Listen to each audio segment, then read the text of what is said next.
जीव हमारी जाति है, मानो धर्म हमारा, हिंदू मुस्लिम सिख ईसाई को धर्म नहीं है जा रहा।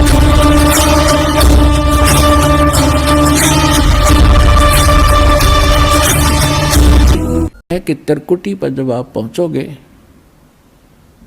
तो वहां इस दास के रूप में परमात्मा मिलेंगे, और जैसा व्यवहार विचार आपका यहाँ है और जो डिमांड आप यहाँ लेकर मर रहे हो, तो वहाँ जाके फिर नहीं मांगोगे कोठी चाहिए जी, कार बन जाए, तो परमात्मा कहेंगे जाते नीचे तू कार कोठी ले, वापस भेज देंगे।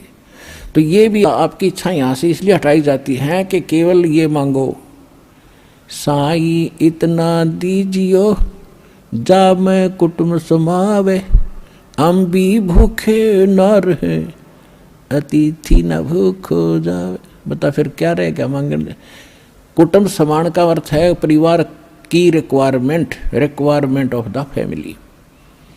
अब रिक्वायरमेंट अगर आपने कोई मोटरसाइकिल की आवश्यकता है तो वो भी देगा भगवान, अवश्य देगा। अगर आपको कार की आवश्यकता तो कार भी देगा, ये गारंटीड समझ लेना। अब जिसने जाना है खेत में और वापस आना, बताओ वो क्या करेगा हेलीकॉप्टर का? वो तो मतलब की बकवाद कर रहा है। और फिर कहने भाव ये मान ले कार मिल गई, जब के कौन सा तो देवता बन गया। अब निर्धन भक्ति कर रहा है, मजदूर भक्ति कर रहा है। भक्ति भगवान को प्यारी है, भगत भगवान को प्यारा है, तो भक्ति करनी पड़ेगी। किसी ने सुविधा है ऐसे जाने में तो वो कोई दिक्कत नहीं, वो ले लो, वो दे देगा। लेकिन एक मजदूर ने कहा मैंने कार चाहिए, उधर कार ने शर्म मारा, कसी उठा के तेरे जाके वहाँ खड्डा खोदना, कार ने क्या करेगा?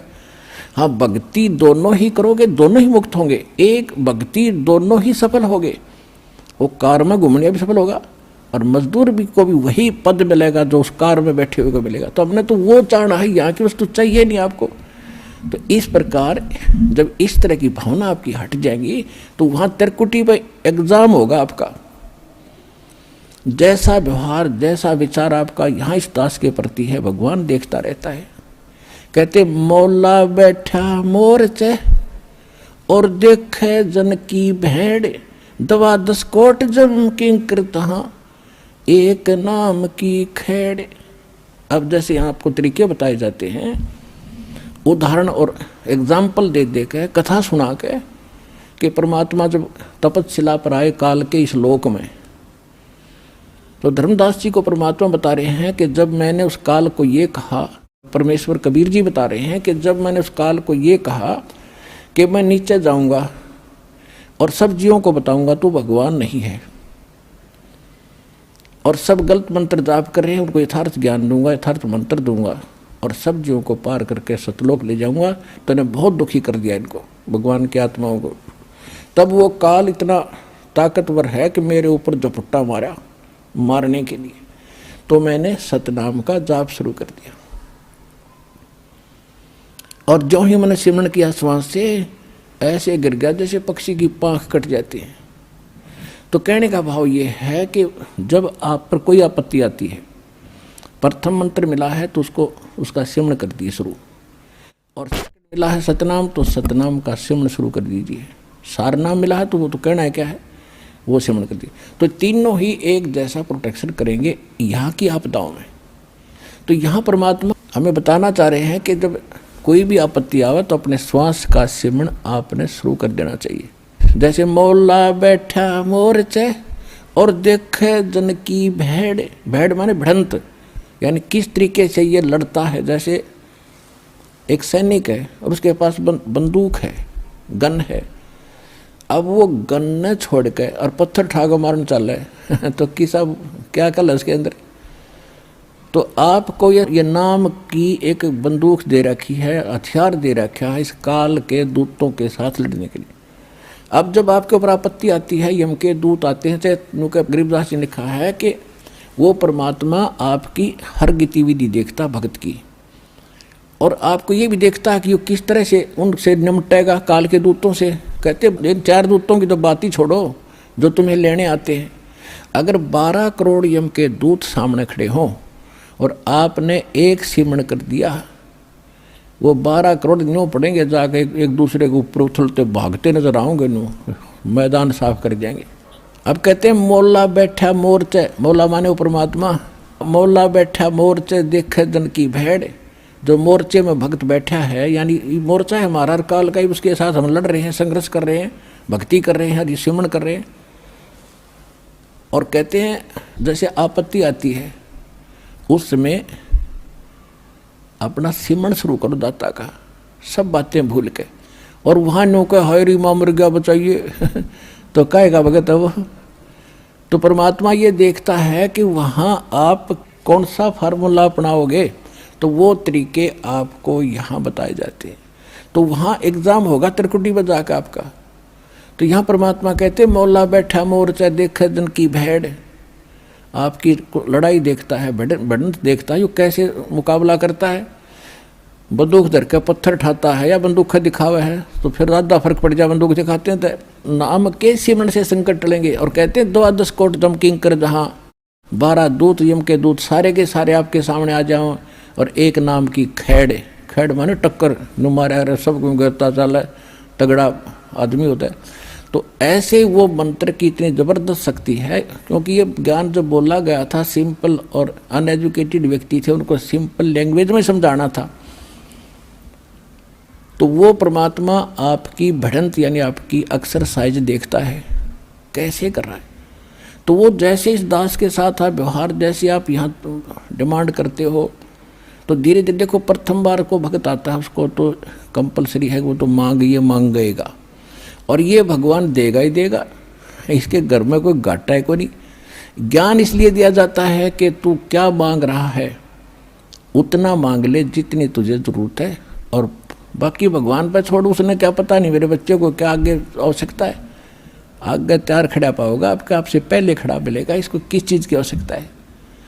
पति भरता जमी पर जो जो धर पाओ, समर्थ झाड़ू देत है ना काटा लग जाए। तो आप उसके हो गए, तो फिर आपके जीवन रूपी सफ़र में झाड़ू लेकर, कहते हैं मैं उसका दास हूँ। दास किसे कहते हैं? गुलाम को। दास भी पीछे रह जाए, लेकिन भगवान आपकी पुकार से सुनते ही आगे खड़ा पाओगा, और उसको पहले भी खड़ा पाएगा कि मेरा बच्चा आ रहा है, और साफ कर दो कि देश के कर्म के कांटे ना चुभ जा। तो इतना आपने इस मालिक में समर्पित होना पड़ेगा पतिव्रता की तरह, तब लाभ होगा।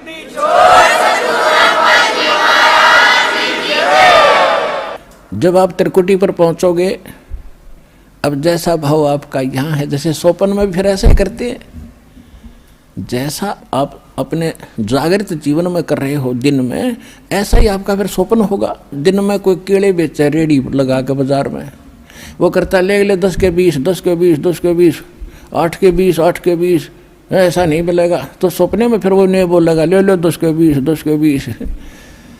तो अब जैसा रिहर्सल आप यहाँ कर रहे हो, जब आपकी मृत्यु होगी आपको सौपन होगा, और उस सौपन में आप जो यहाँ कर रहे हो वहाँ बोलोगे जाके भगवान के दरबार में, भगवान के सामने।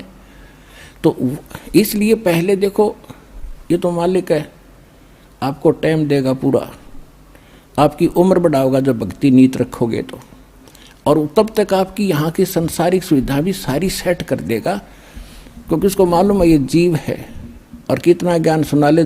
अब सीधी सी बात है, जब तक पैर में काटा है इतना कितनी सलाह दे ले, जूता पहन ले, जूता पहन ले, कतई नहीं पहन सकता, वो तो काटा निकालना ही पड़ेगा जब जूता पहना है। तो ये दास आपसे भक्ति करावेगा तो आपके ये कर्म के काटे ये दुख जरूर दूर करेगा, ये गारंटी समझे।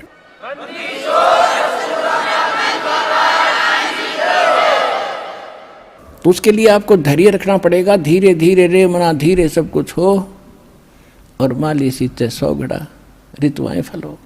फिर गुरु मानुष कर जानते ते नर कहीं है अंध, ओह दुखी संसार में फिर आगे काल के फंद।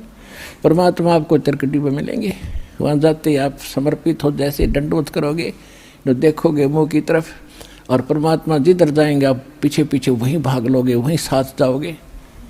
तो वहाँ आपको धर्मराज के दरबार में ले जाया जाएगा, गेल जाएंगे दत्ता साथ में इस दास के रूप में।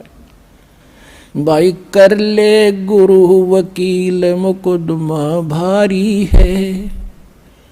परमात्मा सब तरह की सलाह देते हैं कि गुरु आपके एज ए एडवोकेट का भी काम करेगा उस धर्मराज या न्यायाधीश के दरबार में, जो यहाँ का चीफ जस्टिस है एक ब्रह्मांड का। तो वहाँ साथ जाएंगे दास के रूप में परमात्मा और उनको कहेंगे कि सर निकालो गीता अध्याय नंबर 18 के श्लोक नंबर 66 को। ये विधान है भगवान का, सर्वधर्मान परित्यज माम एकम शरणम व्रज अहम तवा सर्व पापे भयमुक्षामि मा शुच। वो किताब खुल जाएगी गीता वहीं पर कि इस तेरे भगवान की बोली हुई है ये, इस ब्रह्म की।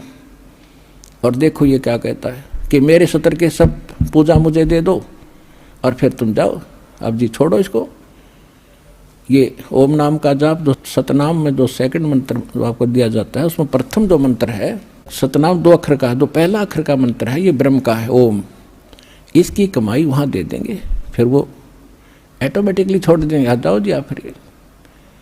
और फिर दूसरा मंत्र है सतनाम का, दूसरा अक्षर है, उसकी कमाई फिर अक्षर पुरुष के लोक में देंगे जाके, वहाँ भी आपके साथ रहेगा परमात्मा इस दास के रूप में।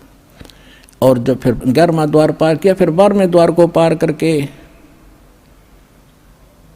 तब सतलोक में जाया जाएगा। कोई 10वें द्वार तक अटक रहा है, एक ने कितने 11वीं खिड़की सुन ली अधूरा सधूरा। ये थे नीम हकीम, ये मधु परमहंस रांझडी वाला, 11वीं खिड़की आगे किशन नहीं पाई आज तक। ये थे काल के दूत और परमात्मा को पता था कि इन मेरा संत धोएगा जाकर सारे की पोल पाट देगा। तो वो 12वां द्वार पार करके सतलोक में प्रवेश करेंगे और तब वहाँ चले जाएंगे जहाँ लौट कर कभी नहीं आते। तो परमात्मा की भक्ति और साथ में गुरु का यूँ सहयोग आपको सदा बनाए रखना पड़ेगा। से सौंप्या गुरुदेव को सफल हुआ ये शीश, नित्यानंद इस शीश पर आप बसे जगदीश। कोटि शीश तन दे लिए जमराजा की फेंट, एक शीश देख ले सतगुरु अपने की भेंट। कहते इस काल को तने असंख्य शीश दे दिए, कित बेमौत मारा तेरे को, और एक शीश गुरु को देकर देख सतगुरु को।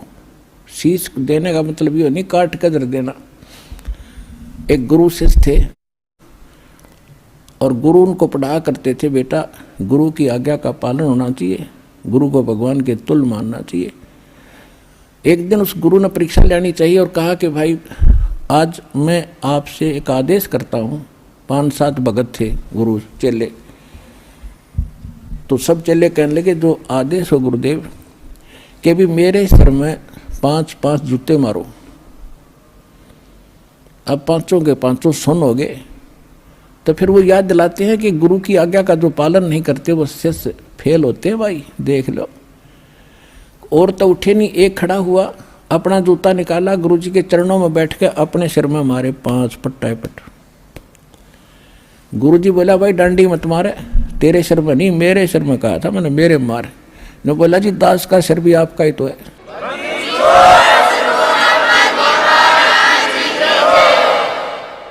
तो उस विवेकशील चेले ने कहा जी ये दास का शीश भी तो आपका ही है। तो कहने का भाव ये, आपने ऐसे समर्पित और विवेक से होना पड़ेगा, तब गुरु बिना आपका मोक्ष नहीं। और गुरु आपको मिल गया, आप कल्याण कराओ, अपने परिवार को लाओ और जहाँ तक संभव हो सके इस ज्ञान को फैलाओ। बहुत बड़ा परोपकार होगा, आपको विश्व का कल्याण होगा। बोलो सतगुरुदेव।